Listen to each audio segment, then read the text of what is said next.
You're so smart for being here today. You're so smart because they have internal goals. They have internal goals that they want to meet. So the Port of Portland, for example, wants to get 16% of contracts from minority-owned, women-owned, and service-disabled veterans and emerging small businesses. So that's you.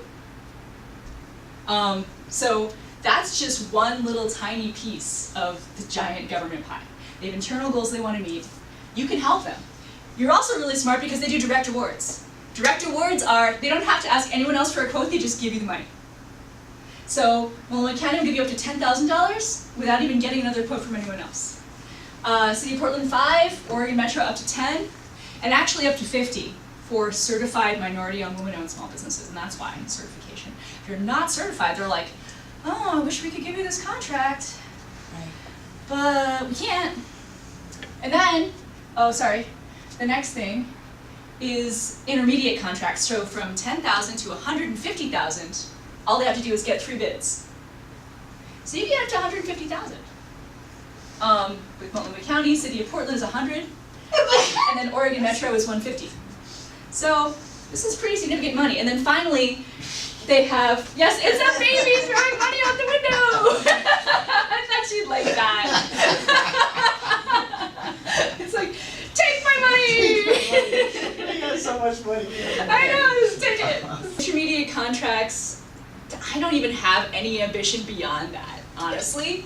But if you wanted to get over 100 or 150,000, there's this thing called a formal procurement, which they then have to put out on the internet, and everyone can see it, and then now a bunch of people bid on it. So, you're gonna send us this too, right?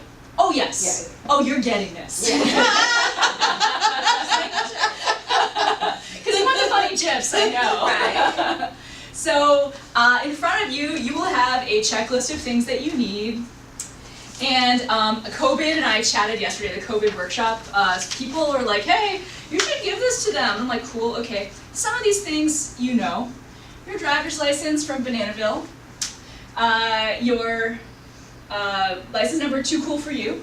And then 3 years of taxes, your resume, your office space rent, or you have a home office, so just your rental agreement, whatever. That's where I work. Determine how much you're paid per month. Ooh. $2,000, $3,000, whatever. If you're not giving yourself like a paycheck right now, then just kind of make it up. That's what I do. Get a business bank account if you already have one. Who here doesn't have one? Awesome. You don't? Oh, yeah. But you bought this business. Right. Don't they have an account? It's a long story. It's a long story. Okay, yeah. So you don't have one yet? Yeah. Okay. But you are registered with the state? Yes. Great, okay, then you'll still be able to take advantage of everything, okay. Sure. Then once you have your business bank account, you take a pic of your business debit card, and you can upload it. Then you register your business and use your articles of organization from the State of Oregon website. So this is the home page. This is the DBE, but it's basically the same, and actually it's a little bit less complicated than the MWESB certification. So M stands for minority, W stands for women, ESB stands for emerging small business. And so I got my woman-owned emerging small business certification in 2014. I got super happy. I'm like, oh boy, I got it. And then I got contracts pretty quickly after that. So I didn't get my DBE, however, which is Disadvantaged Business Enterprise. So this is the front of that, basically. But it's basically the same stuff. It's like your email, the company type that you are, if you click on home once you get in there. So I didn't think getting DBE was super important, but according to Lee Fleming, Multnomah County, it is important. DBE. Okay. And that's the one that I'm working on right now. Okay. So DBE is Disadvantaged Business Enterprise. Okay. To get this, you need this, which is what you need for everything, the affidavit of certification, which is that I am saying that I am female, or I am Asian Pacific American, or whatever, and then I fertile certify that my personal net worth does not exceed 1.32 million. Not yet. Not yet. Personal? Personal net worth. Yeah. Well, Lynette, So since I've got 2 certifications now, the Yeah. ESB and the WBE, Then I would do the DBE. which is what I'm gonna do. Yeah. But my question is, since I have all these documents in their system Uh-huh. already, Yeah. I just have to update whatever's missing, Actually, I re-uploaded it. re-upload the whole. Yeah, the I did for the approval. DBE. Yeah. Okay, I just wanted to know. Yeah. I re-uploaded it all. And so let's go into like what is in there basically. So your eligibility requirements. Is your firm at least 51% owned by an economically disadvantaged person? Yep. Is the disadvantaged owner a U.S. citizen? Uh-huh. Is your firm a small business that meets a SBA size standard, not to exceed 23 million? For me, I don't have 23 million annual sales. So disadvantaged. Are you a for-profit? Damn right it is. Does your personal net worth exceed 1.32 million with regulatory exclusions? I just checked and I'm still not a millionaire, so yes. Do I manage the firm? Yeah. Is your firm located in Oregon? Yes. Does the qualifying individual hold necessary professional licenses? I don't need a license, or yes. So obviously you need a license to do interior design. I think most of the other people here don't need a license, so we're good to go on that. so this is a. Oh yes, would you like that? This piece of paper came Yes. Sorry, I just didn't feel like most people would want that. But yeah, I have enough for everybody. That's Oh, yes, okay. that's for the personal net worth statement that it does need to be notarized. We do have a notary coming today at 12. So there's 2 things she will notarize for you. One is the affidavit of certification, and one is the personal net worth statement. But even if you just get one done today, you could easily get this one done because it's like 2 things. Once you start, you're going to get an email with a link to continue your application. Now you have 30 days to complete it. So hope it's been 30 days since you started it. Okay, so check the one to start the application process. Okay. If you don't have your articles of organization, and I forgot where mine were, you can get them on the State of Oregon website. And I'll show you how I found that. I just put in State of Oregon Business Lookup. That was super easy. I'm gonna go back up here. So once you have your login now, we're gonna go into like what this is. This is sort of the DBE application. It's a little bit more complicated, the MWESB application. But you can either go to documents or you can go to the main sections of documentation. And this is so easy. They make it so if you miss something, They'll you tell can't you. move on. Right, they'll tell you. They'll tell you what's missing. They'll tell you what's missing. Because And I'm they'll like make already it on the pink number. instead And of it's green. not always obvious either. No, it isn't always obvious either, You have to- actually. And actually, I'm going to go into that. So I chose to go to documentation first because this seemed too easy to me. So if you're logged in, then I put in my last 3 years of tax returns. I just uploaded them. And one of the things that I did is my tax returns have a password on them. I made sure to put in, this is the password to access my tax return in the file description. So I don't know if your accountant does that. I've uploaded, as I said, my tax returns, driver's license, business debit card, articles of organization, my resume, it keeps going. Then I also put in my rental agreement because of Is my that the office at recent home. one? The Yeah. recent one, right? Yeah, Because I just moved, so. No. you got it? So I didn't yet upload the schedule of salaries, or the list of all employees, job titles and dates of employment, and documented proof of contributions needs to require ownership for each owner. These are mandatory, the ones I just talked about, and then these are quote-unquote required, and I think that's a misnomer. Because, are they though? If you don't have to do any of these, are they required? They should be called optional, because they're optional, potentially don't need any of these. But I can show you more what that looks like, the required documents. So, if you need a license, this is where you would put it. If you need to be bonded, this is where you would put it. If you need insurance agreements for each truck owned and operated by your firm, this is where you would put it. If you need proof of warehouse storage facility ownership, this is where you would put it.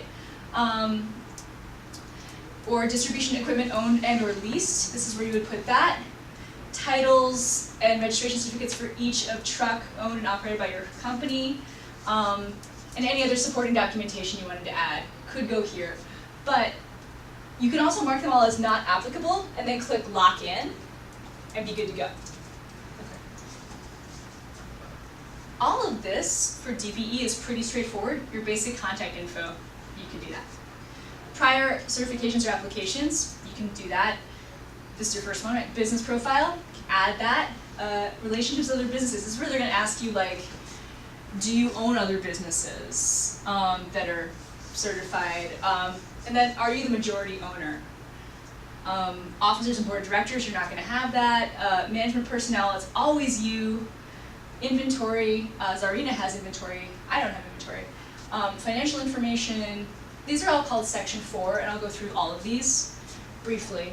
But basically, you say, okay, I acquired it for $200, but I started the business myself. Or, in Della's case, you would say, you know, attach documentation substantiating your investments, the applicable item in the document list. You might say other, and you might say, or you could say it was a gift from this steering committee, essentially.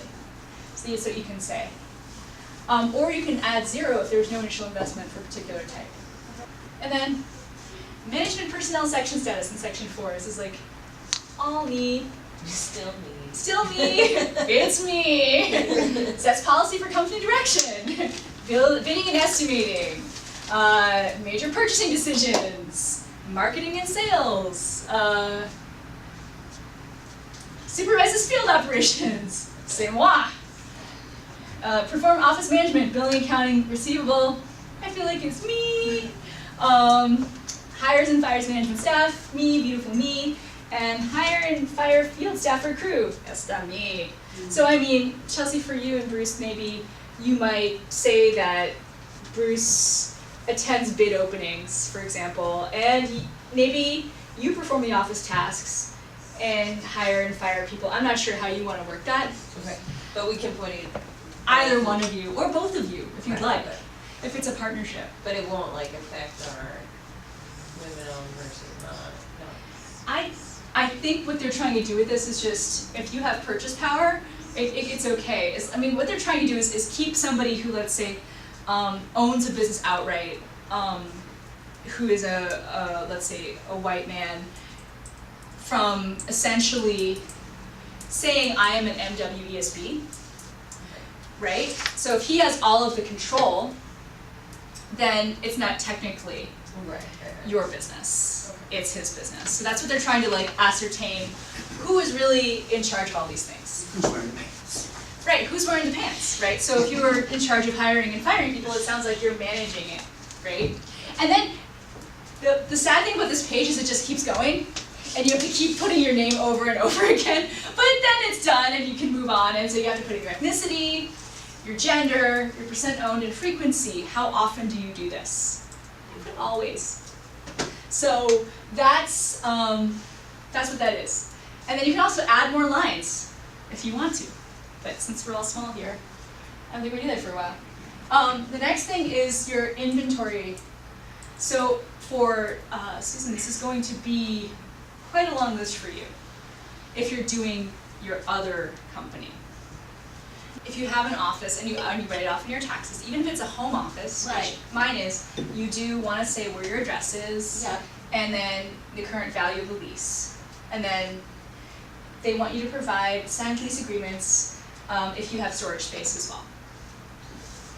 When something isn't finished on here, they will let you know, and they will tell you 5 incomplete out of 5 required, for example, and it will be pink until it's completed to their satisfaction, and then it will be green.